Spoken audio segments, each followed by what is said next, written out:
It appears that you're misleading us today, because we have your own words. We have your own words making the assertion that the green light was given by the head of mission, by Tom Clark, to buy a $9 million condo. Ms. Nicholson, you understand that in your testimony today that it's expected that though you haven't sworn an oath that your answers will be fulsome and truthful? Yes, Mr. Chair, I do.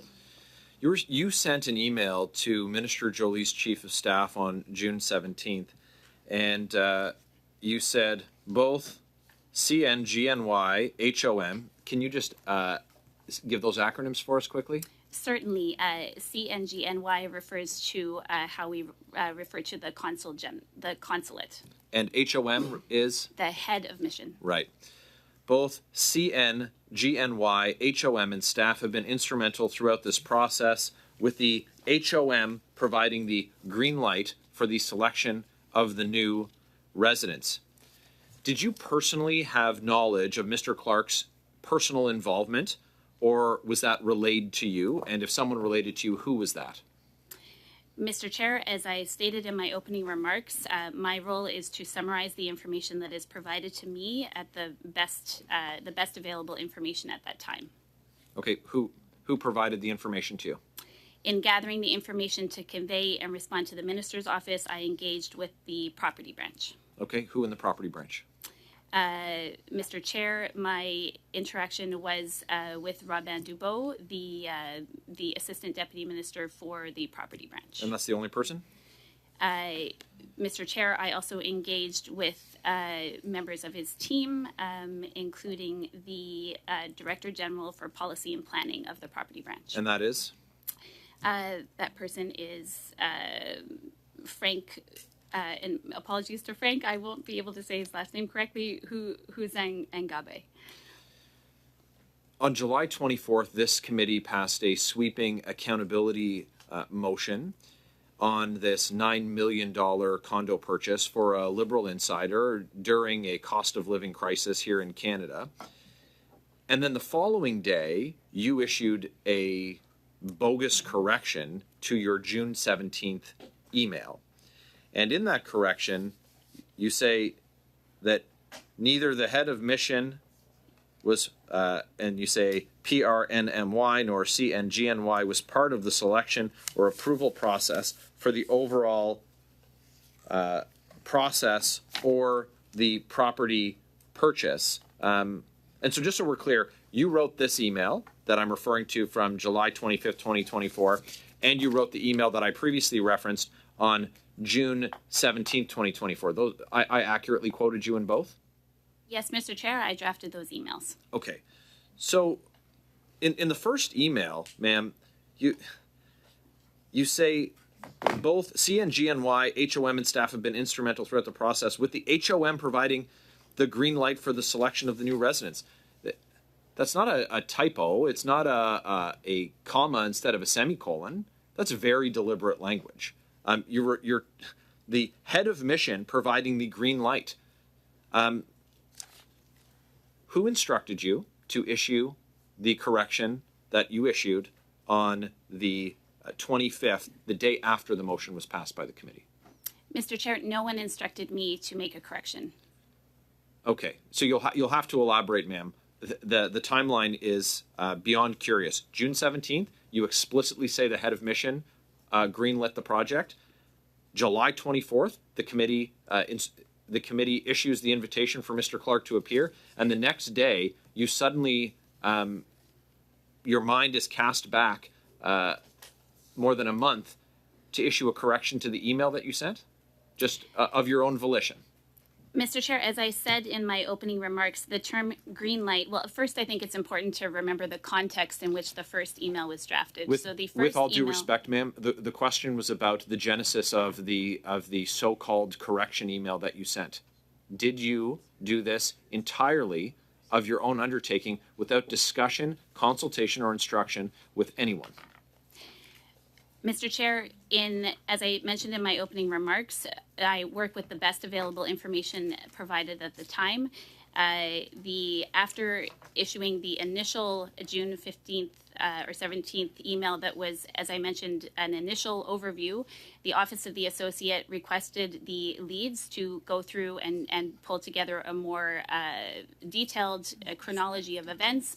And once that information was available, I relayed that information to the Minister's office. No one asked me to correct anything. I relayed the best available information that was presented to me at the time. Who told you that Mr. Clark was not involved? Mr. Chair, the records from the property branch demonstrated that the Consul General was aware of the process, but not involved or in a decision-making role.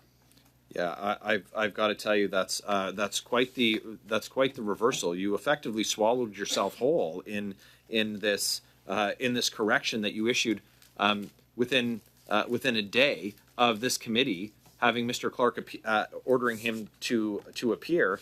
And I'm just going to quote you back to yourself. The head of mission providing the green light for the selection of the new residents. That was based on the best available information that was provided to you at the time, but the information that you received a month later, a day after this committee passed the motion, is a complete reversal of that. Will you table for this committee all correspondence, written, electronic, or otherwise, related to this issue, and specifically to the July 25th subject matter that you write on? Mr. Chair, of course, I'm happy to provide Thank you very much. Material that would be useful. Thank you. And our committee has passed a motion. We require any requested documents within 3 weeks, 3 calendar weeks, not business weeks. Shin, you said you receive information from subject matter experts. Is that correct? Yes, Mr. Chair. So you insert the information from the subject matter experts. You are not the subject matter expert. Is that correct? That is correct, Mr. Chair. So that means, respectfully, that on the $9 million condo, you are not the expert. That would be accurate, Mr. Chair. So you received information from the experts before you sent this email on June the 17th. Is that correct? Mr. Chair, as I mentioned in my opening remarks, in compiling the information for the June 17th email, It came from the experts. That came from our property branch, yes. So you just testified that you issued a correction to your email, and so the story that you've told today doesn't add up, just like the 2 emails that you've sent that don't add up. You're saying 2 contradictory things. That you only receive, that you only report the info that you receive, but on July 25th, you arrived at a conclusion on your own, absent the other information. So if the subject matter experts told you in June that, to use your words, that the head of mission providing the green light for the selection of the new residents, if that's what the experts told you, if you're just air traffic control and you just landed the information in the document, well, where did the new information come from? Mm-hmm.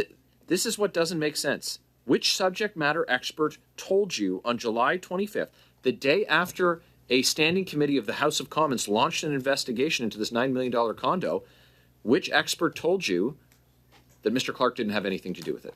Their name. Mr. Chair, as I mentioned in my opening remarks, the experts have already been stated. Mr. Robin Dubois, who is the Assistant Deputy Minister for Property, and his team. And just to clarify that the request for the chronology and the information that was provided in that quite fulsome email was requested. That request had been made. When? On what date? On what date was the request made for the chronology from the minister's office?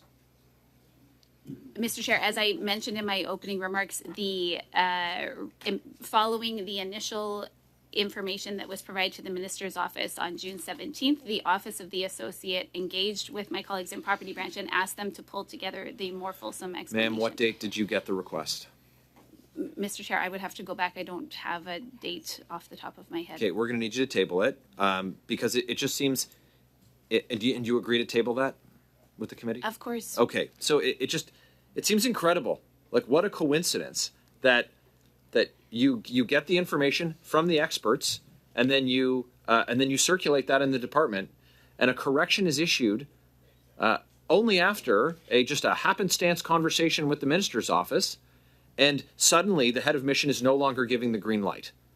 Like that simply does not add up. It's absolutely not believable. And in the absence of proof, of proof of what you're saying, it appears that you're misleading us today. Because we have your own words. We have your own words making the assertion that the green light was given by the head of mission, by Tom Clark, to buy a $9 million condo. After the Treasury Board changed the rules to allow for purchases of less than $10 million without cabinet approval. It's like this perfect puzzle was put together, and the only interruption was a standing committee started an investigation, and suddenly a correction needs to be made. Does that sound believable to you?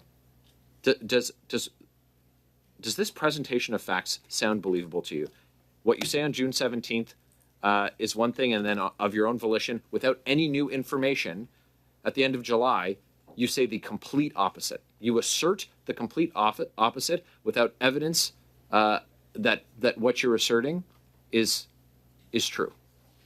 Mr. Chair, it would be inaccurate to say that there was no new information presented. As I have said from the outset, the email provided on June 17th was very much an initial overview, not intended to capture everything and focus specifically on the sale. From an overview perspective, you said Tom Clark gave the green light, and you only changed your story after an investigation was launched. That's the bottom line. Thank you very much.